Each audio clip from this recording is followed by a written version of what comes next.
Hi, I'm Scott Stein, and what you're looking at here is the Dell XPS 13. Now, we looked at this laptop last year, and at the time when Ultrabooks were a new thing, the XPS 13 was a bold, really nice design from Dell in a very compact form. You're talking about a laptop that has a smaller footprint than a 13-inch MacBook Air and very similar stylings, as a lot of Ultrabooks do, but you have a really nice look for Dell or really for any Windows laptop. The drawback last year was the fact that for the price, the XPS 13 had a lack of certain ports.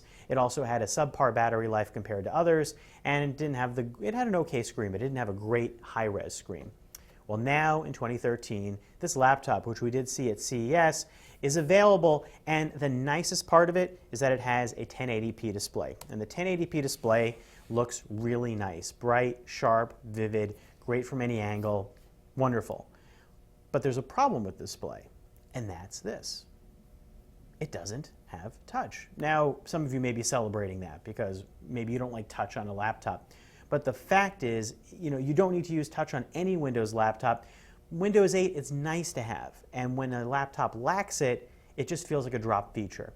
And this configuration is not cheap. You're talking about $1,600, yeah, for a 256 gig SSD, 8 gigs of RAM, Core i7 processor, nice specs, but still, that's MacBook Air territory and high-end Ultrabooks, and it's a lot to pay when you're leaving out touch. Aside from that, the improvements are nice. You're gaining about a half hour plus in battery life, not tremendous, and you are getting newer Intel processors, the 3rd gen, so you're not looking at anything that's brand new coming down the pike, but nice upgrades for the landscape right now.